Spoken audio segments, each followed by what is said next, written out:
Fala galera, tudo bem? Estamos aqui hoje para falar sobre um tema muito importante, que são os golpes de phishing, né? E o que são os phishings, né? São aqueles golpes de e-mail ou de mensagens que tentam fazer a gente clicar através ali de um chamado urgente ou uma promoção imperdível, né? E todo mundo que eu conheço, pelo menos já conhece ou já sofreu um golpinho ali, tem um golpinho para chamar de seu, né? Então a gente está aqui com a equipe de segurança da informação para a gente falar um pouquinho sobre esse tema. O Rafa, como é que isso acontece? Dá uma contextualizada pra gente. Eu acho que foi bom você ter comentado sobre como eles tentam nos atrair, né? Os fraudadores, os golpistas, né? Normalmente é por alguma coisa que você está precisando, todo mundo precisa, que é dinheiro. Sim. Quando você tem uma motivação financeira ali por trás, clique aqui que você vai receber um retorno financeiro, ou uma promessa de ganhar dinheiro rápido, ou promoções com valores bem reduzidos. Pô, compre aqui o seu dispositivo eletrônico que normalmente custa R$ 8.000, você compra aqui por R$ 4.000. Aí eles tentam ludibriar as pessoas, né? No intuito de obter ali ou benefícios financeiros ou até benefícios de acessos, né? De repente, uma pessoa que tem um acesso muito privilegiado, um phishing, ele tenta obter as suas credenciais de acesso, né? Seu login, sua senha, para poder ter acesso a esse ambiente de forma privilegiada. Por exemplo, um servidor crítico, por exemplo, uma aplicação crítica, uma aplicação que contém dados financeiros, dados de pagamento. E aí, cara, só contextualizando um pouco melhor para vocês, da mesma forma que os times de segurança, as empresas de segurança vão amadurecendo os seus níveis de controle, fortalecendo as suas barreiras, ali do outro lado também tem um garotinho ali com capuz, atrás de um computador, também se especializando, também tentando quebrar barreiras, também tentando, de todas as formas, ludibriar os sistemas de segurança. Então, a gente costuma dizer em segurança da informação que nada é 100% seguro. Por quê? Por mais que a gente tente fechar todas as barreiras, sempre tem uma brechinha ali que alguém consegue ultrapassar. Então, de repente, esse 1%, né, que é bypassado, vamos dizer assim, é, acaba que por um descuido, uma desatenção de um usuário, ele acaba clicando naquela mensagem, né, que às vezes tem um endereço muito parecido com o endereço real, e aí ele acaba dando acesso ao fraudador, ao hacker ali que está por trás do desenvolvimento daquele phishing. Então a gente costuma dizer que o phishing ele é uma das principais portas de entrada de um hacker numa empresa. Aí, muito provavelmente vocês vão perguntar, né, que impactos isso pode causar para a empresa a partir do momento que um phishing é recebido e um usuário ali, porque está com um monte de coisas para fazer, está com vários e-mails recebidos, e ali no meio daquele monte de e-mails recebidos tem um ali que é um phishing que passou pelos nossos controles. Ainda voltando, né, dizendo, né, dentro daquele 1%, passou pelos nossos controles e está ali no meio daqueles, todos aqueles e-mails recebidos, a pessoa acaba clicando, dá um acesso super, vamos dizer assim, super privilegiado para alguém, e aí o cara já está dentro dos nossos sistemas, já está dentro dos nossos servidores. Enfim, a gente trabalha incessantemente para que isso não aconteça, mas às vezes é o que eu falo, por um simples descuido, uma desatenção, isso pode acarretar numa perda financeira para a empresa, num pagamento de um boleto com dados alterados, por exemplo. A gente já recebeu. Pague aqui a sua nota fiscal referente a esse serviço. E era uma nota adulterada. Então o pagamento foi para uma conta de um laranja, por exemplo. O Túlio, que está aqui com a gente, ele vai poder falar muito mais sobre isso, porque o cara é especialista em fraude. Mas, assim, do ponto de vista de segurança da informação, é, é, isso pode acontecer com qualquer um. A gente trabalha para que não aconteça. mas é sempre bom a gente estar super atento aos e-mails que a gente recebe, porque no meio desse monte de e-mails recebidos pode estar ali um phishing e a gente ser ludibriado. É porque bons pontos esses que você colocou, porque um phishing, né, que até para as pessoas entenderem bem desse termo de pescaria, parece que tá pescando, Sim. porque o hacker tá aí tentando jogar armadilha para qualquer pessoa e quem fisgar a isca, ele vai tentar tirar proveito daquilo, mas muitas vezes esses e-mails falsos que nos induzem a clicar, né, que não é só um muito escrachado com um botão piscando, clique aqui, muitas vezes vem bem sutil, né, e aí instiga a pessoa, a curiosidade dela, tá muito relacionado com engenharia social também, né? Sim. E aí até para o pessoal entender melhor, Túlio, se você puder explicar pra gente que o phishing não é só esses botões falando clique aqui, tem várias formas, né? Então se você puder explicar como que esses e-mails podem chegar até nossas caixas e como que a gente identifica eles, explica aí um pouquinho pra gente, por favor. Claro, claro. Olá, pessoal. Falando um pouco mais dos tipos de phishing, né, que a gente tem mais costumes e o que mais acarreta das pessoas caírem nesses golpes, né, nessas fraudes. A gente tem diversos tipos de phishing, como eles chegam, né, até as nossas caixas de e-mail, que é o mais conhecido, porém temos outros canais em que esses phishings podem ser direcionados, né? O primeiro e o mais famoso, né, que é o e-mail phishing, ou blind phishing também, que a gente pode dizer dessa forma. Ele é o mais conhecido aí, que chega ali por e-mail ali nas nossas caixas de e-mails. Quem nunca recebeu um e-mail suspeito com uma mensagem muito apelativa, oferecendo uma promoção muito grande, ou dizendo que você tem um valor para receber Um desconto ou para comprar pagar ingresso no também, Rock in Rio. com certeza, e agora deve ter bastante, né? E sempre com alguma mensagem genérica, muitas vezes até com seus dados, né? Igual hoje no mundo da fraude, os dados são comercializados em grupos e aí na Deep Dark Web de forma muito, entre aspas, fácil. De um modo muito fácil. Então, muitas vezes esses e-mails podem ser direcionados, eles são direcionados ali para as vítimas, né, de uma forma direta, já com seus dados, muita gente acaba caindo porque tem os seus dados ali. Então, é um e-mail oferecendo alguma promoção ou dizendo que você que tem um boleto para tu pagar ou então algum valor a receber. Esse é o tipo de phishing mais famoso.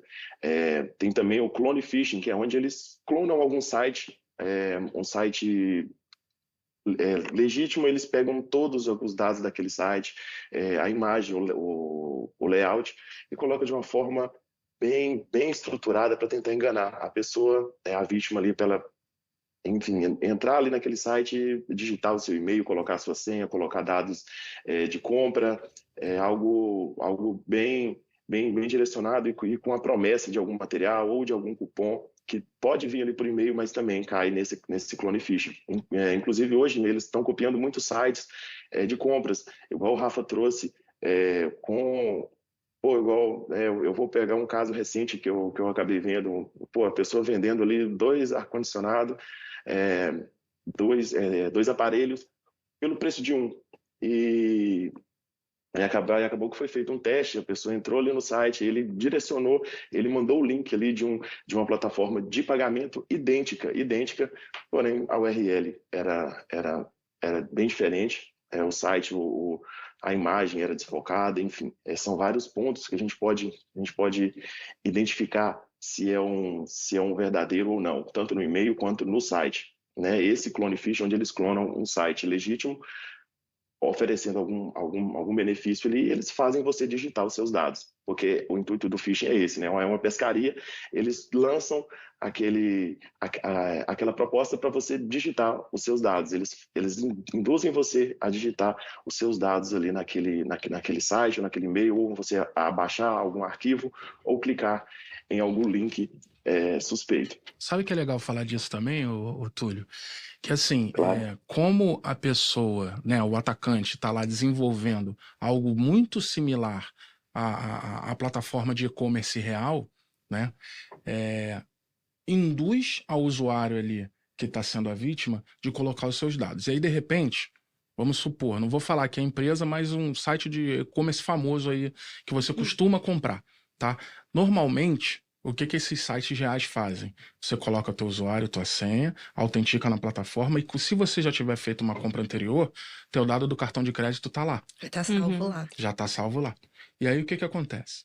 Como tá bem copiado aquilo ali, tá igual pro usuário mais Desatento ali, né? desatento e ansioso, Uhum. né? Recebeu uma promoção, tô ansioso. Caraca, pô, esses 2 ar-condicionados aí, meu irmão, não posso deixar passar a oportunidade. Rio de Janeiro, sabe como é que é? Vou comprar. Entrou ali, caiu, botou a credencial. Que, por sinal, é obviamente a mesma senha que você usa na plataforma real do e-commerce e teu cartão tá salvo. Amigão, até você explicar para a empresa que você não fez aquela compra, que você não reconhece, mas que os teus dados estão todos salvos lá, já foi, meu amigo. Acabou. Uhum. Já foi. Então a ideia, quando acontece um caso desse de clone phishing, a ideia é o quê? Você ludibriar com informações mais parecidas possíveis das reais, porque isso vai fazer com que a vítima acredite com mais fidelidade que aquilo ali é real. Porque se não tem nada escrito, cara, você pode até cair, mas vai ser um pouco mais difícil de você cair. Se tiver uma cópia da página real, se tiver tudo direcionando, se você não viu detalhes pequenos ali, de repente, de um domínio, de onde que você está colocando aquela informação, você já colocou seus dados ali, amigão, já foi. Não, e para o pessoal entender domínio, né? O que que é domínio, o que que é URL, porque todo mundo agora deve estar desesperado. Se eles fazem uma cópia igual, como que eu vou me proteger, né, de não cair nessa armadilha e colocar os meus dados em uma página falsa? A gente tem que prestar atenção em alguns detalhes, como a URL, né, que é aquele site https://www, e isso a gente chama de URL, né? E esse HTTPS é um protocolo que a gente não entra aqui muito em detalhes técnicos, mas é basicamente uma forma de você conseguir fazer ali uma solicitação para o site, né? Sim, Em alto nível é isso. sim. E se você olhar para aquilo e tiver só HTTP, significa que aquele site já pode ser inseguro, porque ele não tá tudo criptografado, tá tudo trafegando em texto claro. Então aí, né, se eu colocar os meus dados, além de estar indo para um servidor de uma pessoa que tá ali possivelmente sendo um fraudador, um hacker, um golpista, tá tudo trafegando em texto claro e a minha senha pode estar indo aí para todo mundo ficar sabendo. O Exatamente. meu login pode estar indo para todo mundo ficar sabendo. Então, o primeiro ponto é, se o site, a URL, tiver o HTTPS, aí eu já posso ficar um pouco mais tranquila. Não é uma garantia Não é uma de garantia. que aquilo ali é totalmente seguro ou de que é real. Exato. Mas eu diminuo. Porque assim, qual é o papel do usuário? E aqui a gente, como segurança da informação, tentar conscientizar esses usuários. A gente tem que dificultar a vida dos hackers, dos atacantes. E como é que a gente faz isso? Estudando, conhecendo os processos. E aí eu tô aqui no papel de advisor, né? De falar para todo mundo de como a gente pode, de certa forma, tentar identificar esses possíveis phishings. E aí, você falou de URL, né? Você falou de domínio. Eu não quero entrar muito no techniquez aqui, nem vou fazer isso.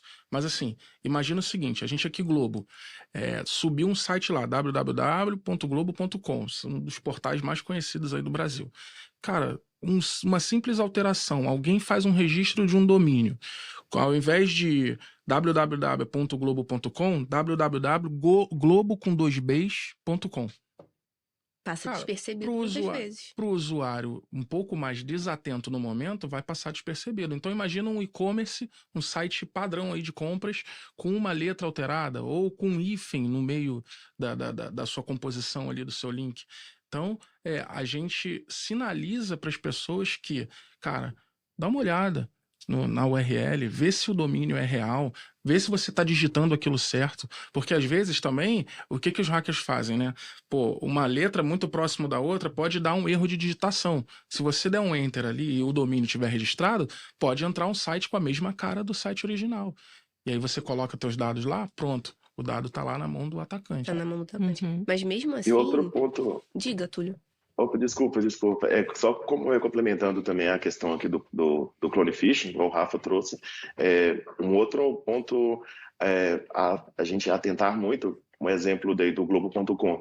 Um site né, um clone do Globo.com, ele nem todas as matérias que estão ali, né, pode ter uma matéria de uma reportagem que, se você clicar, ela vai te direcionar para a matéria, ela vai linkar e vai abrir uma nova aba. Eles costumam não fazer isso. Aquela, se você clicar, ele não vai estar linkado, é como se fosse uma imagem ali seca, digamos assim, Estática, que você não né? vai conseguir clicar, ela vai ficar estática ali, você não vai conseguir clicar porque ela não vai abrir. Já é isso é um indício muito forte que o site é clonado, é um phishing. Sempre tem alguma estranheza, né? Nunca Sim, é 100% ali 100% fiel. bonitão. É.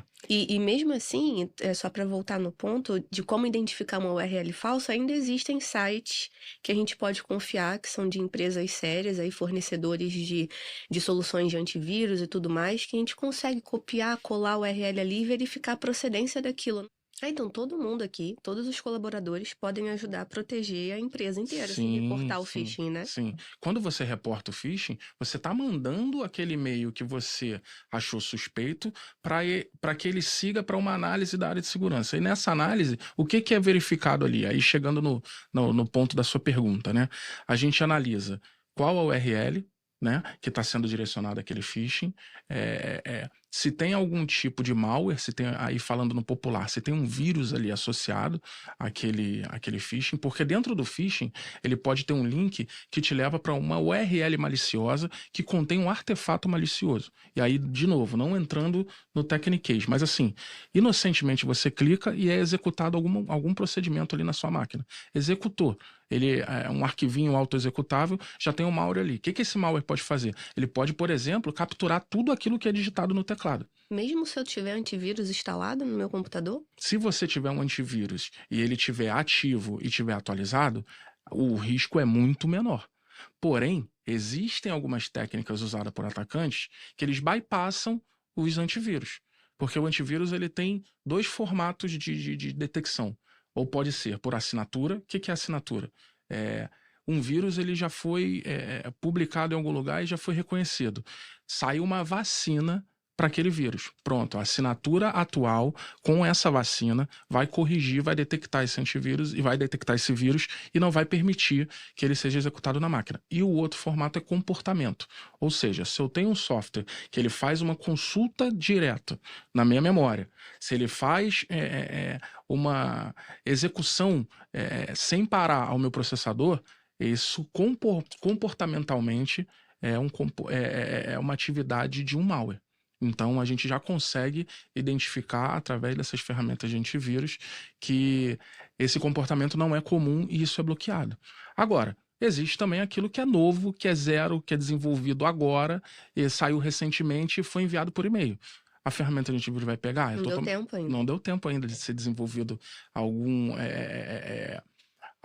mecanismo que bloqueie isso, entendeu? Então, sempre o ser humano que tem ali o poder de controlar ou não, né? De startar ou não algum problema para a empresa, né? A gente que tem que ter esse cuidado de evitar esses problemas de acontecerem. Exato, e aí eu volto naquele caso que eu falei lá no início, porque isso tudo acontece porque nada é 100% seguro, né? E da mesma forma, eu falo de novo, da mesma forma que a gente trabalha aqui incessantemente para bloquear esses ataques, os caras lá do outro lado também, o lado negro da força também tá trabalhando para desenvolver... Darth Vader. Mas é mesmo, porque, poxa, o que adianta? Eu coloco a minha casa lá toda protegida com infravermelho, com um monte de coisa, fechei a porta e botei a chave embaixo do tapete. Acabou. A gente aqui tem um treinamento anti-phishing. Mas isso vale para nossa vida. E a gente pode replicar isso para os nossos amigos, para os nossos familiares, porque, cara... Como você falou bem lá no início, né? Todo mundo tem um golpinho pra chamar de seu. Cara, eu caí nisso, eu caí naquilo. Quer ver um golpe antigo que lá dos primórdios mesmo, vou entregar a idade aqui. Mas acontecia muito. Não é um phishing, mas é um ataque que, assim, é baseado mais ou menos nos mesmos conceitos. Só não usa recursos computacionais. Que era aquele que era o seguinte, ó. Na época, caraca, eu vou entregar a idade mesmo agora. Já era, Rafa. Falou, vai ter que falar. Cartões de telefone, que eu usava esse telefone público, né? Eu lembro, sabia que eu lembro. Não entregou tanta a idade, não. Cartão de telefone. Então a galera usava nos telefones públicos um cartão, né? Cara, eu tava na época com a minha namorada, que hoje é minha esposa, a gente tinha saído, né? e meu pai tinha ligado pro meu celular e não conseguiu falar comigo.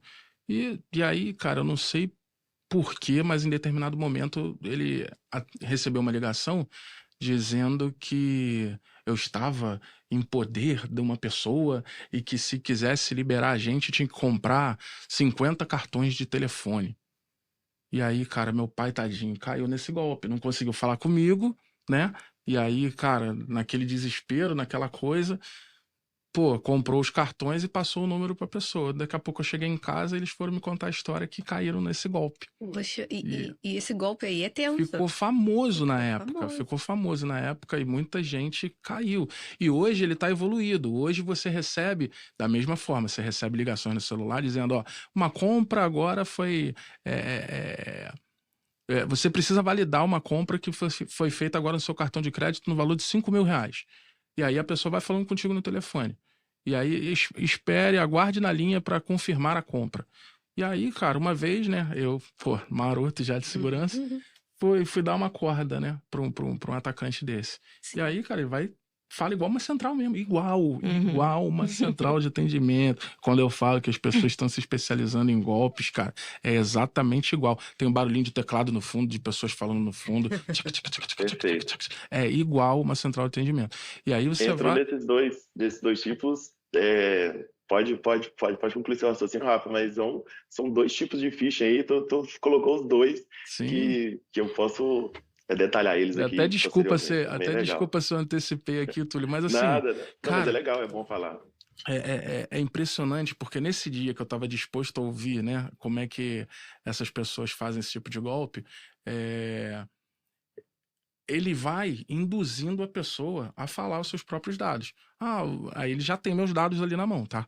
Porque são dados que, infelizmente, estão públicos. Ele já sabe meu nome completo, ele já sabe meu CPF, ele já sabe, ele pede para confirmar. Ó, seu CPF que começa com isso, você pode terminar os 4 últimos dígitos só pra gente ter certeza que tá falando com a pessoa certa e E tal. eles descobrem isso como? Tem muito a ver com fraude, né, Túlio? Depois Túlio podia explicar um pouquinho O como que eles claro. Túlio pode descobrem fazer esse isso. link. Mas assim, eu dei corda justamente para ver o comportamento desse tipo de gente que faz esse tipo de golpe. E aí, cara, eu fico pensando assim, né? Depois eu desliguei, obviamente, não dei prosseguimento. Era pra ir até o final.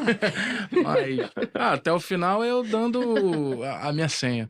Mas enfim, eu acho que assim, foi importante, além de ver o comportamento dessas pessoas, me deixar impressionado o quão astutas as pessoas são para fazer um tipo de golpe e não usar essa inteligência, não usar essa audácia para o bem. Sim. Hackers golpistas são muito inteligentes, mas infelizmente usa pro mal, né? Exatamente. A gente Sim, pode voltar sim. no Túlio ali para ele falar um pouquinho, fazer esse link aí com o que ele estava pensando Isso. ali. Fazendo o link aí com o que o Rafa estava dizendo, esse é o famoso phishing, onde eles usam ali a chamada de voz para coletar esses dados mesmo, igual o Rafa disse. Ele já tem praticamente todos os seus dados, ele só precisa de mais um para ele concluir o golpe. Às vezes ele já tem os dados da sua conta do banco, ele só precisa da sua senha e talvez até da sua face para ele conseguir entrar na sua conta e fazer a destruição, né? Com o tempo que eu trabalho com fraude, aí já são 13, quase 14 anos, já vi vários tipos de golpe. Esse golpe aí de você receber uma ligação ou um SMS, que é o smishing, que você recebe, acho que esse é um tipo de phishing que acho que todo mundo já sofreu. Acho que todo mundo que tem um número aí de celular já recebeu alguma mensagem falando que teve alguma compra aprovada no seu cartão, ou tem alguma promoção imperdível, e esse SMS vem acompanhado normalmente de algum link. Já falaram que eu ganhei R$10.000, era só clicar no link. É só clicar no Pô, link, ou então muito fácil, né? ligue nesse número para saber mais informações. Aí você, né, ele não só joga a isca e te atrai até a isca para você ligar e falar tudo que eles precisam, né? E eles já têm ali, normalmente já tem uma URA ali, tem um atendimento virtual todo bem estruturado para se passar por verdadeiro, né? E você digita dados, digita senha do banco. Tem um caso legal, um banco aqui brasileiro, inclusive eu já até trabalhei nesse banco. Eles estavam ligando com um número que, se você pegar o cartão do banco, atrás do cartão tem o número de uma central para você ligar, se caso tiver algum problema. Eles clonaram esse número, eles estavam te ligando daquele número. Se você virasse o cartão do banco e via, pô, é o número do banco mesmo, está aqui atrás do cartão. Porém, aquele número ele não liga, ele só recebe. E muita gente não sabia. Via o número, não, é do banco tal, pegava o cartão, olhava ali atrás do cartão, realmente era o número do banco. E com isso muita gente já caiu em golpe através disso. Então o banco teve, essa instituição teve que fazer uma campanha informando que aquele número não liga. Ele é somente para você ligar caso você tenha algum problema. E, poxa, pessoas que tinham até um certo conhecimento sobre isso acabaram caindo nesse golpe, né? O golpe de phishing hoje, eu vou além. O golpista hoje, ele te liga, às vezes ele tem tudo, ele tem todos os seus dados, ele já tem o número da sua conta, ele tem tudo. Ele precisa da sua face. Hoje é mais fácil ali em rede social e tudo mais, mas muitas vezes eles ligam via chamada de vídeo no WhatsApp. Para você atender ali durante 5 segundos, ele quer o seu rosto em movimento para ele conseguir fazer para ele concluir ali o seu acesso ali ao banco via face. Nossa, já tá chegando nesse nível, ligar por vídeo no WhatsApp. Mas aí, Túlio, você me explica para o pessoal, né? Porque como que eles conseguem esses nossos dados, né? Como eu uso o meu e-mail corporativo em formulário de promoção de shampoo, por exemplo? Aí é assim que eles conseguem o meu e-mail? Como que funciona? Perfeitamente. Você usando o seu e-mail corporativo em sites que não são, né, que sim, digamos que não são aqui da empresa, fora da empresa, em um site de compras, em aplicativos de delivery, enfim, se aquela plataforma sofrer um vazamento de dados, o seu e-mail foi junto. E para eles é super interessante isso. Eles pegam ali milhares de e-mails, até milhões, digamos, né, dependendo ali da empresa. No filtro que ele faz, esse aqui é interessante para mim, que é um e-mail corporativo da Globo. Eles fazem esse filtro. Então, usando fora ali, atrai e cadastrando em sites, tu falou, pô, pode ser um aplicativo verdadeiro, tudo certo, mas se aquela empresa sofrer um vazamento, vai acarretar nesse filtro que eles fazem. Pô, Gmail vai ter milhares ali, milhões, enfim, tem diferente, e isso vai ser um atrativo grande para eles, né, tentarem fazer alguma coisa, te mandar um e-mail aqui na sua própria caixa de e-mail, aí eles já vão elaborar um e-mail direcionado ali, né, para você, tentando se passar por algo corporativo, alguma campanha, alguma coisa assim, para você clicar ou baixar aquele arquivo ali, igual o Rafa falou. Aí, muitas vezes você clicando ali, você abrindo ou digitando alguma coisa, você já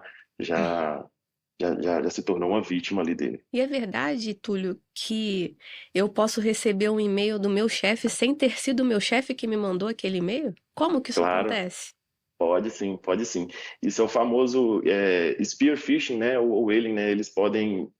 Ele pega um contato conhecido, ou do seu chefe, ou de algum fornecedor que você trabalha, que a sua equipe ali tem algum fornecedor à sua área, eles podem pegar aquele e-mail, vazou ali para eles tiveram acesso, eles vão tentar atingir quem tá mais próximo, quem está próximo ali, enfim. Ou até o seu próprio chefe, né, o whaling, que chamamos assim, que é o baleeiro, né, que é o caçador de baleias, é onde eles direcionam ali os peixes grandes, né, por isso é um nome bem criativo para esse tipo de phishing ali, que é o whaling. Eles vão direto ali nos peixes grandes, assim, meu chefe não ouça isso, né? ali nos altos executivos, para tentar com o intuito ali de conseguir alguma credencial de acesso ou acesso a um dado muito sensível que talvez só ele tenha. E pode constantemente direcionar aquele e-mail. Pô, suponho que eu recebo um e-mail aqui do Rafa pedindo para eu fazer algo fora do normal, né? Algo bem... porque não tem nada a ver. Transferir 1 milhão para a conta da MEI. Pô, Talvez possa até ser verdadeiro, né? Eu não posso mas É isso. Pera aí, cara, não tô nesse nível, não. Meu Deus do céu. Deus, mas Deus brincadeiras lhes à ouçam. parte, mas brincadeiras à parte, é algo que foge o padrão e do que você é acostumado a conversar com aquela pessoa, ter aquele contato ali de e-mail. Às vezes a pessoa nunca te mandou um e-mail, ela te manda um e-mail pedindo algo totalmente fora da normalidade, com um arquivo pedindo para você preencher algo que não faz sentido nenhum. Então, aí é consultar mesmo, é fazer o reporte ali, enfim, que aí tudo vai ser estudado aí, igual o Rafa disse, né? Vai ser avaliado ali essa possibilidade, se é o phishing mesmo ou não. Então, assim, E igual a perdão, gente falou, né? O Rafa falou também, o phishing não é só, o phishing vai para a vida, né? Vai para a vida, Isso como eu é. disse, do SMS, do phishing ali, da chamada de voz, isso a gente leva para a vida aí, comunicar, espalhar a mensagem, fazer o evangelho anti-phishing aí para todo mundo. Sim. Eu costumo ser o consultor da minha família em assuntos relacionados à segurança, né? Não tem jeito. Então, quando saem notícias assim, de vazamento de informação, como você comentou aí, Túlio, eu já mando para todo mundo aí da minha família, já no grupo da família lá, eu já mando para O a cara galera da ficar segurança. atenta mesmo, porque, cara, isso pode acontecer principalmente com um grupo de família ali que normalmente tem uma galera mais idosa, que não está acostumada muito e que normalmente é mais vítima desse tipo Uhum. de ataque, né? Então, a gente conscientiza não só aqui, né, corporativamente falando, mas também na nossa vida Com pessoal certeza. também. Porque isso Sim. vale de fato para nossa vida pessoal e pra gente compartilhar, né? Vamos compartilhar o bem, né, gente? Ensinar as É pessoas, isso. né, cara? Só para entender, então, vou tentar contextualizar aqui o que a gente falou. A Beleza. gente já entendeu que phishing são tentativas, né, de contato de diversas formas, né, tanto por ligação, quanto por SMS, quanto por e-mail, Sim. tentando enganar a gente para conseguir tirar, né, das pessoas ali dados sensíveis que eles podem usar em fraudes ou em ataques, ou tentando fazer a gente clicar em algum link que vai instalar alguma coisa no nosso computador. Ou jogar a gente para uma página falsa pedindo nossas credenciais. Isso, ou tentar jogar a gente para uma página que vai ali enganar a gente, porque está muito bem construída algumas vezes.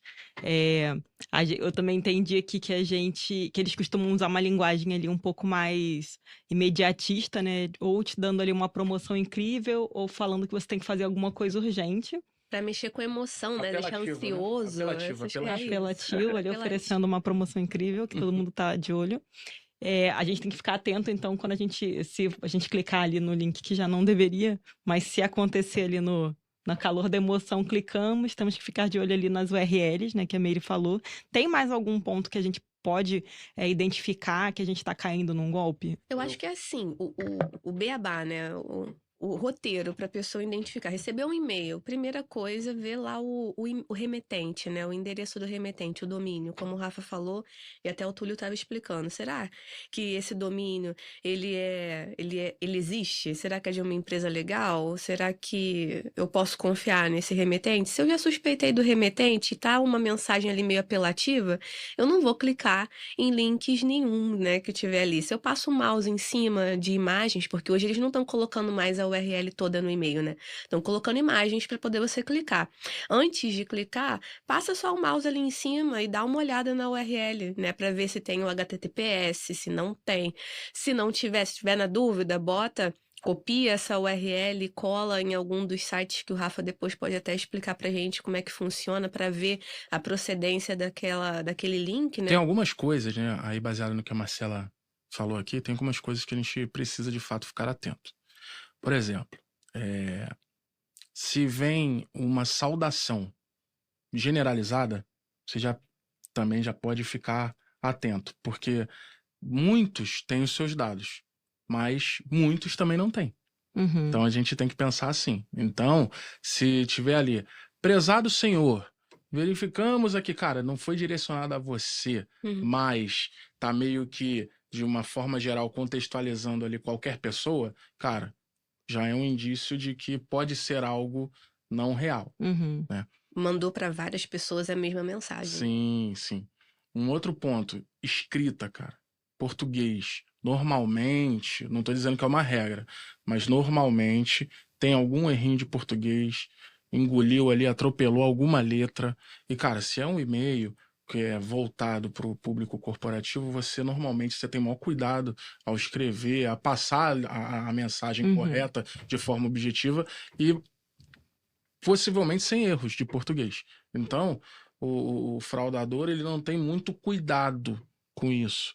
Então, se você perceber erros de português ali em sequência, você pode começar a questionar isso também. Nesse quesito aí também tem uma questão agora, né? Que com a inteligência artificial a gente já consegue criar textos um pouco mais... com português ele um pouco mais correto, mas ele acaba ficando um pouco robotizado ali, né? Sim, tem essa percepção também, que eu ainda ia chegar nela, mas hoje em dia, com essas automações, né, através de inteligência artificial, você pede para ele, você pede para a inteligência artificial, crie uma mensagem oferecendo uma participação numa promoção X, e aí bem objetivo.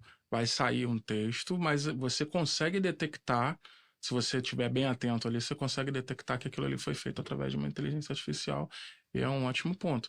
E aí, falando mais agora especificamente do que a Meire comentou, que a gente consegue olhar domínios, olhar URLs, cara, a gente pode acessar diversas ferramentas que a gente tem na própria internet que nos auxiliam nisso. O Ruiz, por exemplo, para identificar domínios, cara, você coloca o nome do domínio lá, assim, se for um domínio brasileiro, beleza, você joga lá no registro BR e vê para quem foi registrado aquele domínio. Normalmente, quando é uma empresa grande, séria, confiável, tá lá o CNPJ da empresa, tá lá aquelas informações corporativas, legal.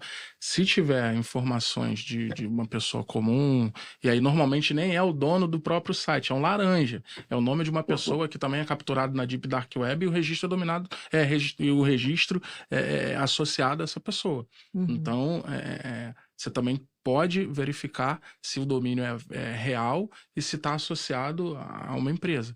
E, falando de URL, existe o vírus Total, né, que é bem famoso aí. A gente pode jogar o URL lá e ele diz se aquela URL é maliciosa, ele aponta para o endereço IP também. A gente consegue ver se a relevância, né, e ver assim se aquele IP é um IP confiável, né? Se ele é confiável de fato ou se não é. Então, Que o IP identifica qualquer dispositivo na rede, né? Uma qualquer forma de você identificar, sei lá, o computador da Meire. Acessei aqui a internet, eu vou ter um endereço IP associado, então vão saber sim, que aquele computador, aquele endereço sou eu. É isso, né? sim. Então, você consegue verificar se de fato a reputação, essa era a palavra que eu estava tentando lembrar que estava fugindo da minha cabeça. A reputação daquele site, se é uma reputação boa ou se é uma má reputação. E como que eles sabem disso? É baseado em retroalimentação, né? Por exemplo, a Marcela foi vítima de um golpe, e aí a Marcela, ela, chegou lá na ferramenta e disse, ó, esse IP aqui não é real, essa URL aqui não é real, eu fui vítima por causa de um golpe que eu sofri através dessa URL. Isso aí, a Marcela registrou, a Meire registrou, o Túlio registrou, vai um monte de gente registrando. Ah, então deixa eu ver aqui, essa URL aqui é maliciosa. Legal, Entendeu? legal. Ah, então tem E uma quando boa alguma dica. empresa ela reporta algum phishing em alguma das ferramentas que ela tem, né? Igual a gente tem aqui algumas, quando ela reporta um site de phishing, principalmente, digamos, o site, naquele fornecedor, todas as ferramentas de antivírus e navegadores, eles recebem aquele alerta. Muitas vezes, quase acho que todo mundo já foi entrar em algum site e apareceu uma mensagem: esse site pode não ser seguro. Sim, você quer continuar? Sim. Então, isso é muito importante, é legal observar isso antes de clicar em avançar ali, enfim, né, que pode ser um phishing e que já foi reportado por alguém. Legal. Porque tá na internet, é compartilhado, né? Enfim, sofreu um golpe, sofreu um ataque, sofreu alguma coisa vindo daquele endereço, esse endereço ele vai cair sim numa lista de bloqueio em alguma ferramenta de segurança, porque as bases de informações dessas ferramentas, algumas são compartilhadas. Então, você pega lá o vírus Total, por exemplo, tem várias soluções de antivírus ali e todas elas com as últimas assinaturas.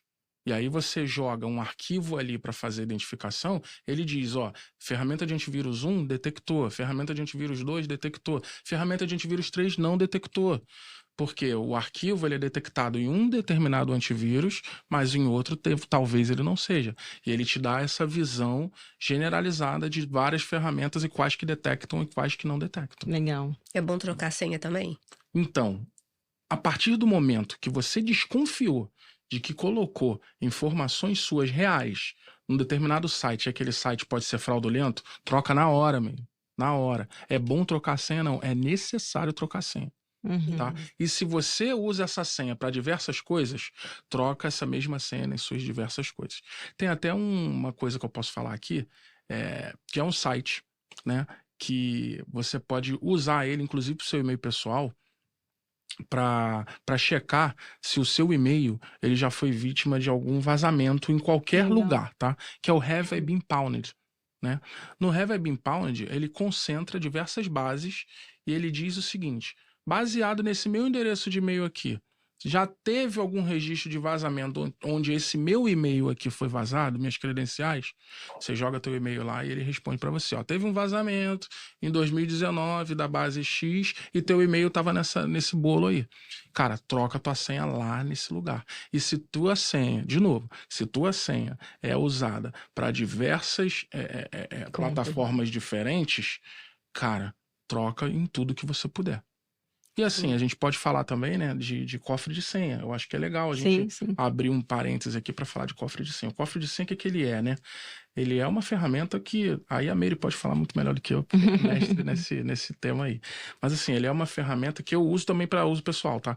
Mas ele é uma ferramenta que você pode ficar meio que despreocupado das suas senhas. Claro, você tem uma senha mestre, que é uma senha que abre o teu cofre, mas o teu cofre vai ser responsável por gerenciar todas as tuas senhas. E tu pode ter várias senhas diferentes para diversos aplicativos diferentes e diversas características diferentes. Por exemplo, para redes sociais, eu uso normalmente um padrão de senha e troco algumas coisas relacionadas à rede social ou algo que eu estou vivendo ali naquele momento.